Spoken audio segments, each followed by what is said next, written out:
저 성경 페이지로는 311장입니다. 봉독하겠습니다.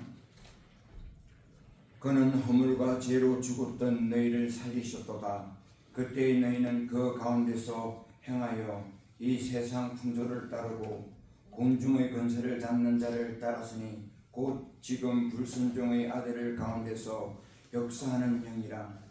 전에는 우리도 다 그 가운데서 우리 육체의 욕심을 따라 지내며 육체와 마음의 원하는 것을 하여 다른 이들과 같이 본질상 진도의 자였습니다라. 긍휼이 풍성하신 하나님이 우리를 사랑하신 그 큰 사랑을 인하여 허물도 죽은 우리를 그리스도와 함께 살리셨고, 이것은 너희에게서 난 것이 아니요 하나님의 선물이라. 행위에서 난 것이 아니라 이는 누구든지 자랑하지 못하게 함이라.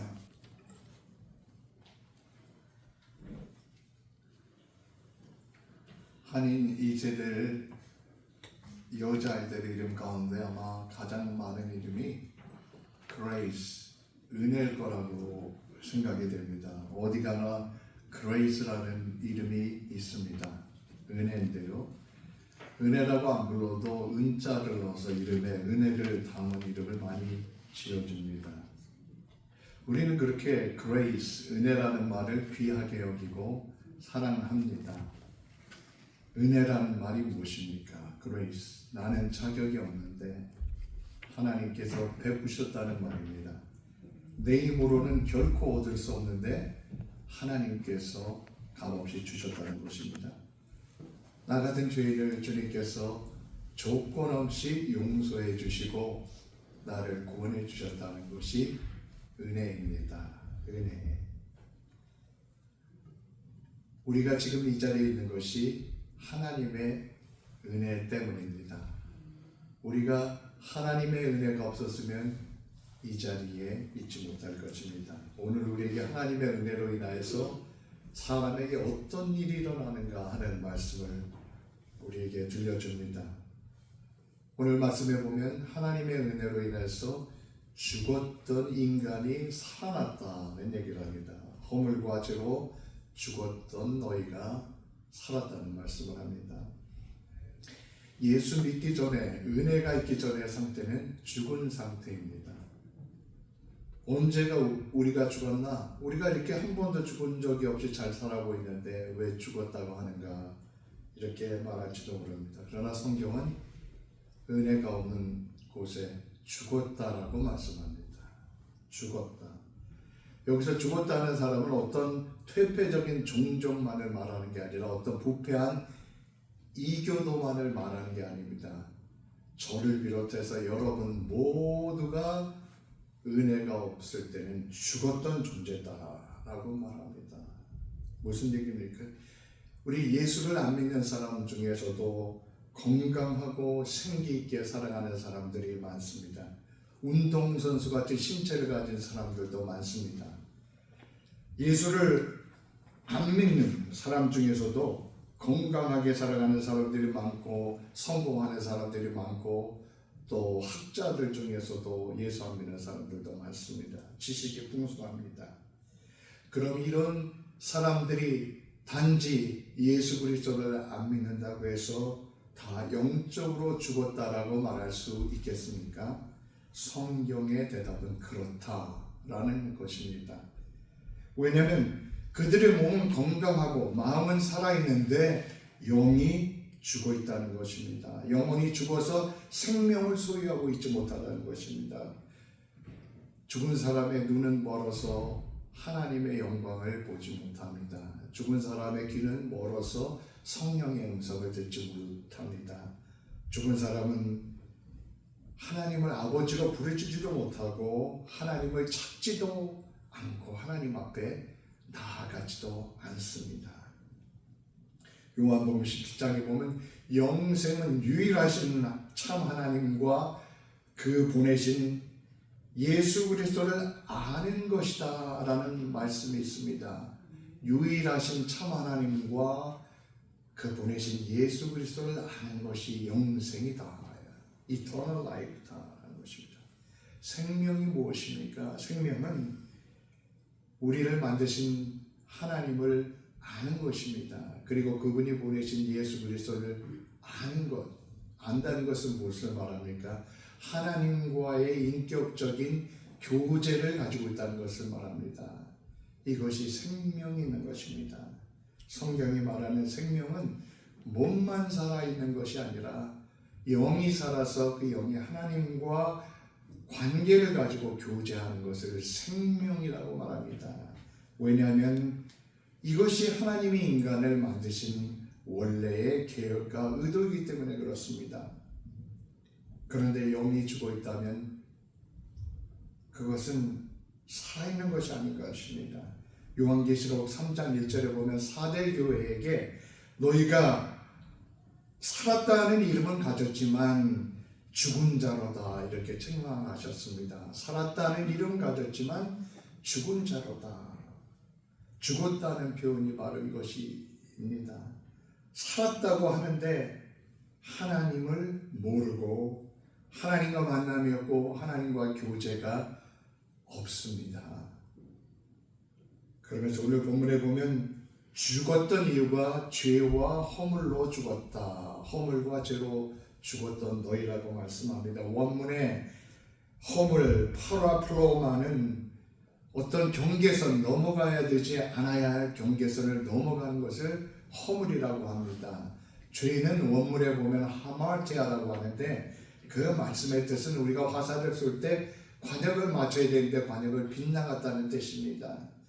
하나님이 정하신 목표를 따라 사는 것이 아니라 엉뚱한 곳을 향하여 인간이 살아가는 삶을 죄라고 합니다.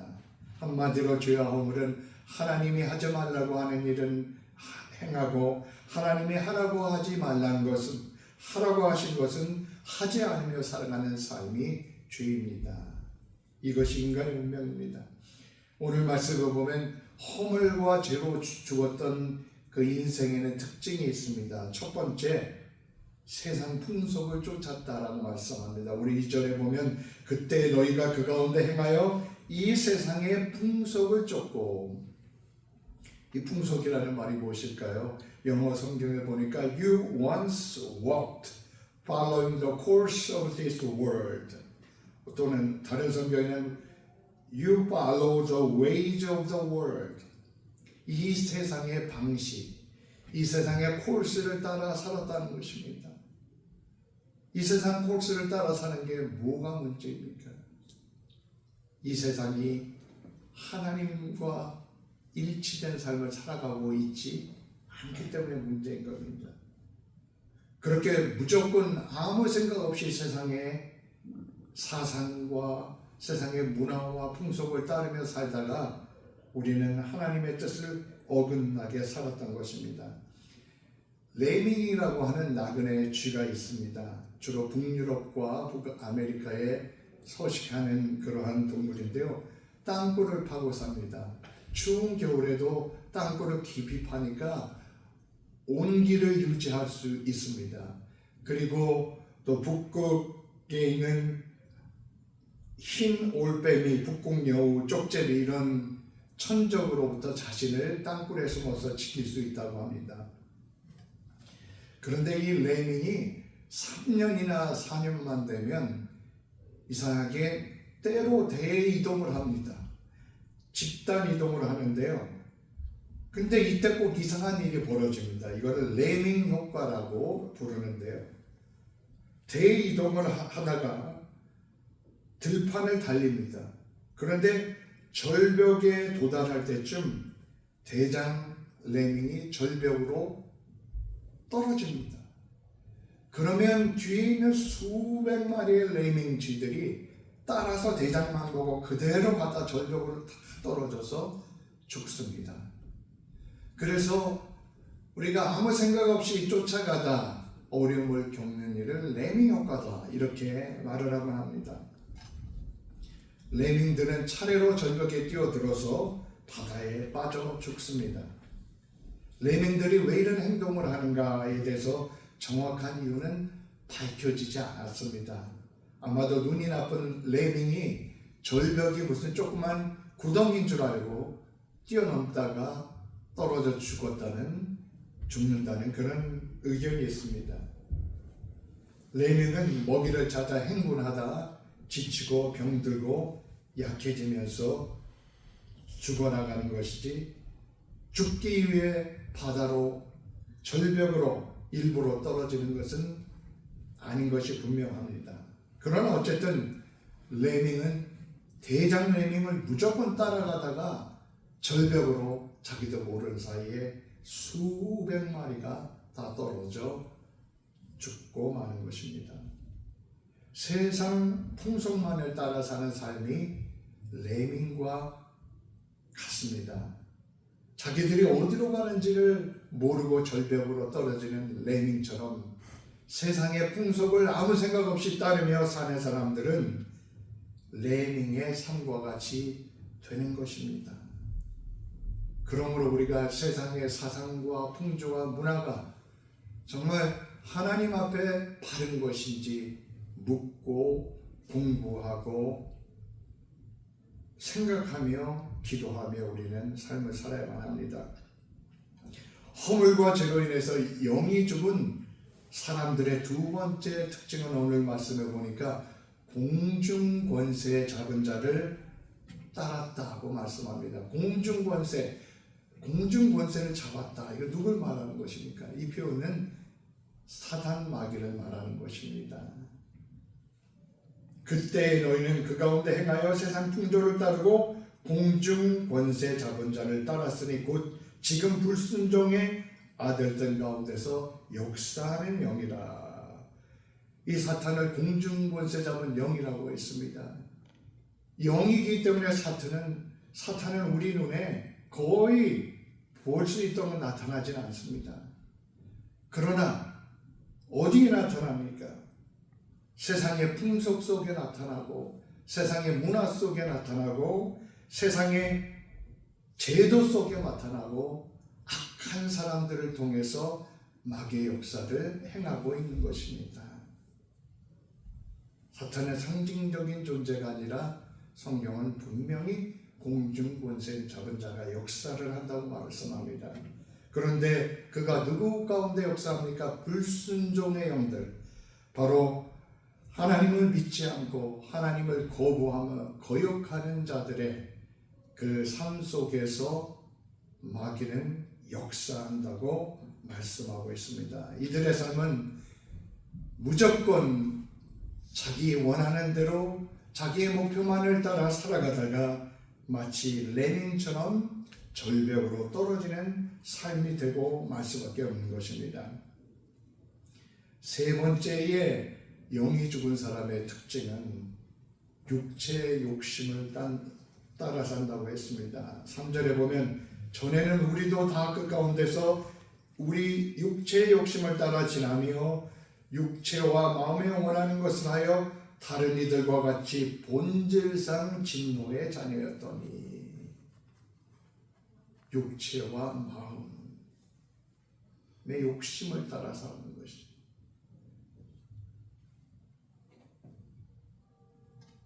이 말은 어떻게 보면 우리가 육체와 마음의 욕심을 따라 살았기 때문에 우리가 본질상 진노의 자녀가 되었다, 이렇게 오해할 수가 있습니다. 그런데 정확한 뜻은 그 반대입니다. 이 말씀은 원죄 오리지널 신에 대해서 말씀하고 있는 것이 아닙니다. 욕심을 따라서 진노의 자녀가 된 것이 아니라 우리가 본질상 타고날 때부터 진노의 자녀이기 때문에 그 죄성 때문에 욕심을 따라 살아간다는 것입니다. 죄를 많이 져서 죄인이 되는 게 아니라 죄인이기 때문에 죄를 많이 짓는 것입니다. 그래서 시편 51편의 다윗은 죄를 고백하며 내가 죄악 중에 출생하였고 어머니가 죄 중에서 나를 잉태했습니다, 이렇게 고백을 합니다. 인간 자체가 타고난 죄성에 갇혀 있습니다. 타고날 때부터 죄인이요, 타고날 때부터 본질에서는 진노의 자녀이다.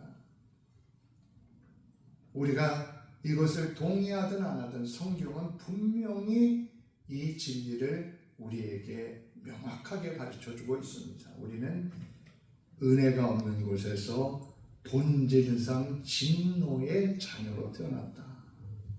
이것이 성경의 가르침입니다. 본질상 진노의 자녀는 그 죄성 때문에 육체와 마음의 욕심을 따라 살아갑니다. 그런데 우리를 불러주시고 주님의 은혜로 우리를 용서해 주시고 우리를 의의 자녀로 만들어 주셨습니다. 우리의 영이 죽어있던 존재입니다. 우리를 살려주셨습니다. 우리가 본질상 진노의 자녀였습니다. 축복을 받는 존재가 아니라 저주를 받는 존재입니다. 그런 존재를 의의 자녀, 축복의 존재로 살려주셨습니다. 이것이 은혜입니다. 은혜. 그리고 두 번째로 우리에게 어떤 일이 일어났습니까? 6절에 보니까 허물과 죄로 죽은 우리를 그리스도와 함께 살리셨고, 살리신 다음에 어떤 일이 일어났습니까? 또 함께 일으키사 그리스도 예수 안에서 함께 하늘에 앉히시니, 우리를 살리신 후에 함께 하늘에 앉히셨다고 말씀합니다.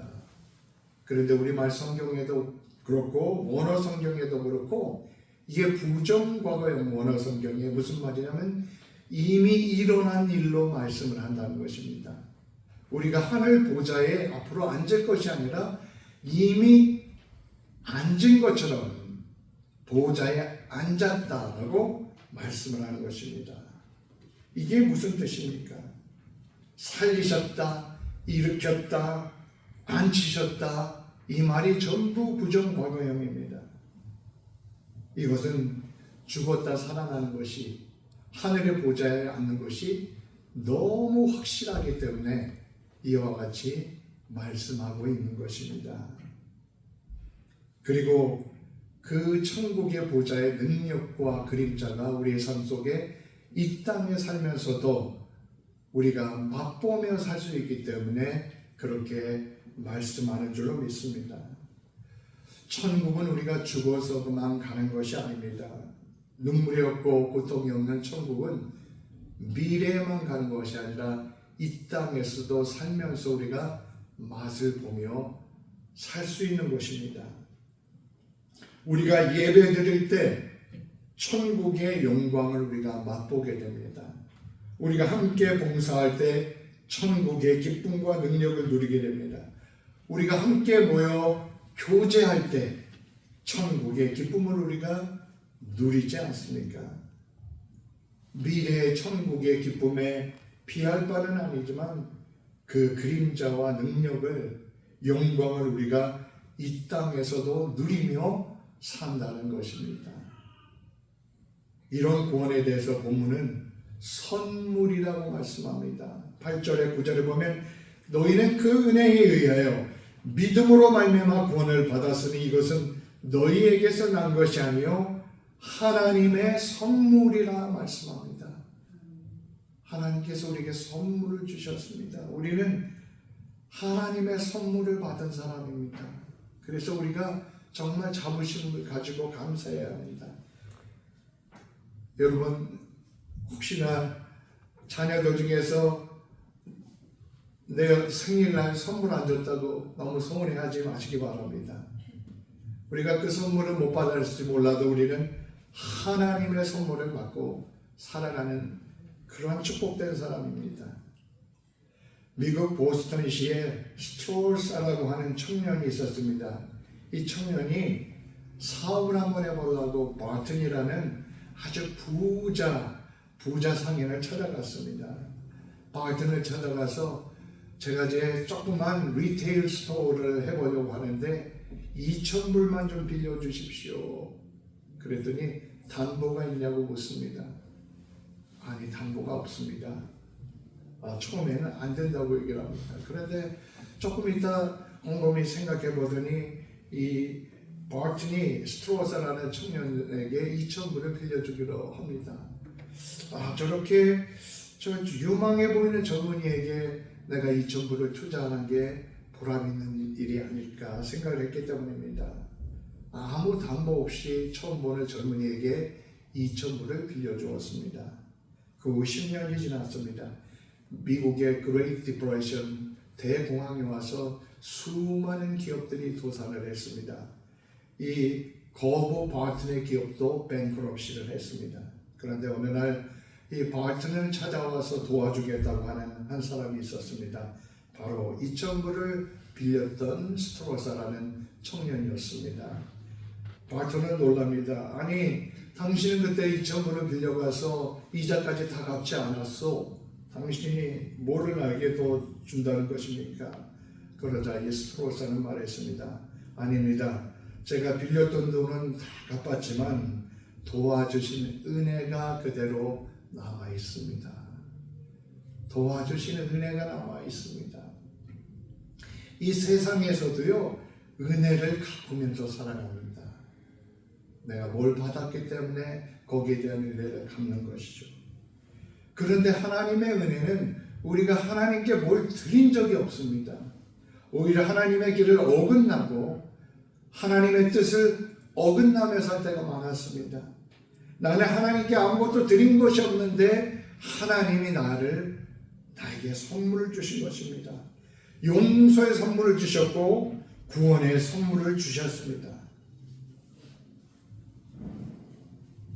이 구원은 세상의 가장 부자가 누구입니까? 미국에서 워렌 버핏이 가장 부자라고 또 말하기도 하고 또 어떨 때는 아마존의 가 부자라기도 하고 또 누가 부자고 얘기를 합니다.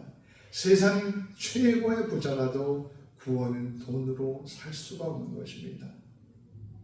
그런데 그 구원을 하나님께서 우리에게 선물로 주셨다고 말씀합니다. 선물로 주셨다. 저와 여러분은 하나님의 선물을 받은 위대한 사람입니다. 하나님의 은혜로 말미암아 우리는 죽었다 살아났고 하늘의 보좌에 올림을 받았습니다. 그럼 이렇게 우리에게 은혜로 말미암아 우리를 구원해 주신 주님께서, 구원의 선물을 주신 주님께서 우리에게 바라는 것이 무엇입니까? 바로 뒷부분에 그 말씀이 나옵니다. 10절에 보면 우리는 그가 만드신 바라 그리스도 예수 안에서 선한 일을 위하여 지으심을 받은 자니 이 일은 하나님이 전에 예비하사 우리로 그 가운데서 행하게 하려 하심이니라 말씀합니다. 하나님께서 우리에게 돈으로 살 수 없는 그 구원의 선물을 주셨습니다. 은혜로 우리를 용서하셨습니다. 우리를 천국의 보좌에 올려놓으셨습니다. 우리는 이 땅을 살다 하나님의 나라 들어갈 것입니다. 이 놀라우신 축복을 주신 이유가 무엇입니까? 바로 그리스도 예수 안에서 선한 일을 위하여 지음을 받았다고 말씀을 합니다. 그 선한 일이 무엇입니까? 우리가 구원받았으니 이제 내 마음대로 잘 먹고 잘 살고 쾌락을 누리며 살자, 이렇게 살라고 은혜를 베푸신 것이 아닙니다. 하나님께서 은혜를 베푸신 것은 우리를 구원하시고 그 구원의 선물을 다른 사람들에게 나누고 은혜를 나누도록 하기 위해서 우리를 부르신 것입니다. 선한 일을 위하여 지음을 받았다는 말이 바로 그런 뜻입니다. 은혜를 받은 자로서 다른 사람에게 나도 은혜를 베푸며 그리스도의 사랑을 나누며 살도록 우리를 부르셨다는 것입니다. 사람도 은혜를 모르면 배은망덕하고 괘씸합니다. 하나님이 우리에게 은혜를 베푸셨는데 은혜를 모르고 살아간다면 하나님의 마음은 어떨 것입니까? 하나님은 선을 위해서 우리를 지으셨다고 말씀합니다. 그런데 세상에는 태어나서 한 번도 선한 일을 해보지 못하고 살아가는 사람도 많습니다. 태어나서 오히려 사람에게 폐만 끼치고 살아가는 사람도 있습니다. 태어나서 자기 욕심만을 위해 살다 죽는 사람도 있습니다. 주님께서는 우리를 구원하신 것이 선한 일을 위해서 지으셨다고 말씀합니다. 하나님을 위해서 살고 다른 사람을 도우며 다른 사람에게 예수 그리스도의 사랑을 나누며 세상을 변화시키며 살라고 우리를 부르셨다는 것입니다. 그러기 위해서 구원의 선물을 우리에게 주셨다는 것입니다. 우리가 찬송 나 같은 죄인 살리신, 우리가 너무 잘 알고 많이 부르는 찬송이죠. 영어로는 Amazing Grace입니다. Amazing Grace, how sweet the sound. Amazing Grace를 그대로 직역을 하면 놀라우신 은혜라는 말씀이죠. 이 찬송은 1779년에 만들어졌는데 아직도 사람들이 250년 지났지만 가장 많이 부르는 찬송 중에 하나입니다. 그 이유는 우리가 Amazing Grace, 주님의 놀라우신 은혜를 날마다 필요로 하기 때문일 것입니다. 이 나 같은 주인 살리신 Amazing Grace는 존 뉴턴이라는 사람이 그 곡을 썼습니다. 이 사람은 1725년에 부유한 선장의 아들로 태어났습니다. 어머니는 믿음이 좋은 분이었습니다. 어머니가 매일 뉴턴을 무릎에 앉혀놓고 저녁마다 성경을 읽어주었습니다. 그리고 어머니는 존 뉴턴이 커서 목사가 되기를 바랬습니다. 그런데 그 어머니는 뉴턴이 7살에 세상을 떠났습니다. 뉴턴은 아버지를 따라 선원이 되었습니다. 그리고 해군에 복무를 했는데 탈영을 했다가 15개월간 감옥 생활을 합니다. 감옥에서 나오는 뉴턴은 노예선의 선원으로 자원을 합니다. 그래서 아프리카로 가게 됩니다. 노예선 선원이 됐다는 것은 노예를 잡아오고 노예를 혹독하게 다스리면서 그 노예가 필요한 지역으로 데려가는 그런 일을 하는 사람들입니다. 그러다가 1748년에 아버지 친구의 도움으로 인해서 노예선의 선장이 됩니다. 노예선의 선장이 된다는 것이 얼마나 나쁜 짓을 많이 하는 거겠습니까? 사람들을 잡아다가 노예로 삼고 그들을 핍박하며 혹독하게 다루며 필요한 것으로 노예를 인도하는 것입니다. 뉴턴이 노예선 선장으로 아프리카에서 노예를 싣고 런던으로 돌아오는 중이었습니다. 갑자기 커다란 폭풍을 만났습니다.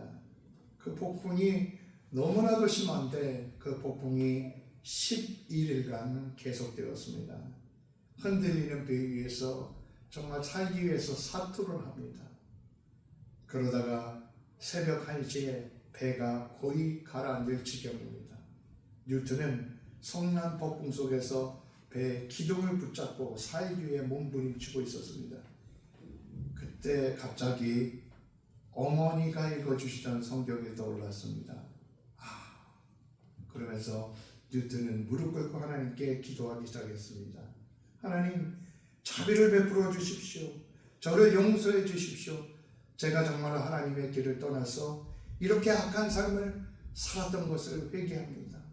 제가 깨닫지 못했습니다.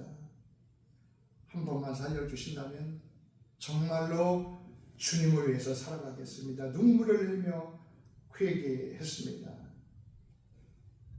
뉴턴은 그 이후로 그의 모습이 완전히 바뀌어졌습니다. 하나님의 은혜로 구사일생으로 살게 되었고 뉴턴은 몇 년 후에 신학을 공부하기로 작정을 합니다. 그리고 목사 수업을 받았습니다.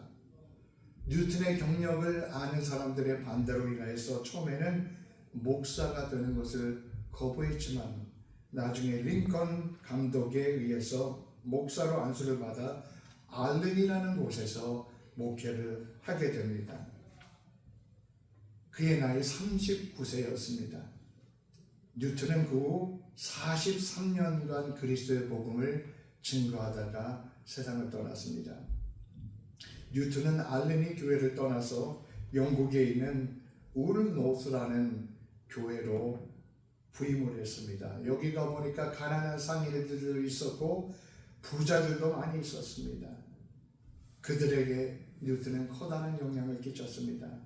이 성도 중에는 당시 영국의 국회의원으로서 노예 폐지 운동을 이끌던 윌리엄 윌버포스라는 사람이 있었습니다. 이 윌버포스가 바로 노예 무역상이었다 목사가 된 존 뉴턴에게 커다란 영향을 받았던 것입니다. 뉴턴은 종종 주일 아침 예배를 위한 찬송가를 지었습니다. 그 많은 찬송가 중에 하나가 바로 Amazing Grace입니다. 이로웠던 생명 찾았고 광명을 얻었다. 그 찬송가 가사를 보면 정말 뉴턴의 그 감사와 감격의 고백이 담겨 있습니다. 뉴턴은 생애 말년에 2-3년간 시력을 상실한 채 쇠약한 몸으로 살았습니다. 그러나 친구들에게 그렇게 고백했다고 합니다. 나의 기억은 점점 사라져갑니다. 그러나 나는 2가지만은 분명히 기억합니다. 하나는 내가 엄청난 주인이었다는 사실이고 다른 하나는 그리스도는 위대한 구세주라는 그런 사실입니다. 뉴턴은 노예선의 키를 잡고 하나님의 품을 떠나 살았는데 하나님의 은혜를 깨닫고 구원 방주에 몸을 싣고 말씀의 길을 붙잡고 사람들을 생명으로 인도하며 살았던 것입니다. 저와 여러분은 어떻게 살고 있습니까? 우리는 은혜의 선물을 받은 사람들입니다. 구원의 선물을 받은 사람들입니다. 주님께서 우리를 선한 일을 위해 지으셨다고 말씀합니다. 우리도 은혜를 베풀고 나누며 전파하며 살아야 하겠습니다. 기도하겠습니다. 하나님, 모든 것이 주의 은혜입니다. 내가 나된 것이 주의 은혜이고 내가 구원받은 것이 주의 은혜이고 내가 천국 보좌의 소망을 얻게 된 것이 다 주님의 은혜입니다. 하나님, 그러나 우리는 은혜를 받고도 그 선물을 나누며 살지 못할 때가 많았습니다. 선한 일에 지음받았다고 말씀하셨는데 우리가 선한 일을 위해 최선을 다하지 못할 때가 많았습니다. 우리에게 믿음과 지혜와 사랑을 더하셔서 우리 남은 인생을 선한 일에 최선을 다하여 살며 뉴턴과 같이 고백하며 살아가는 생이 되게 하여 주시옵소서. 예수님 이름으로 기도드립니다. 아멘.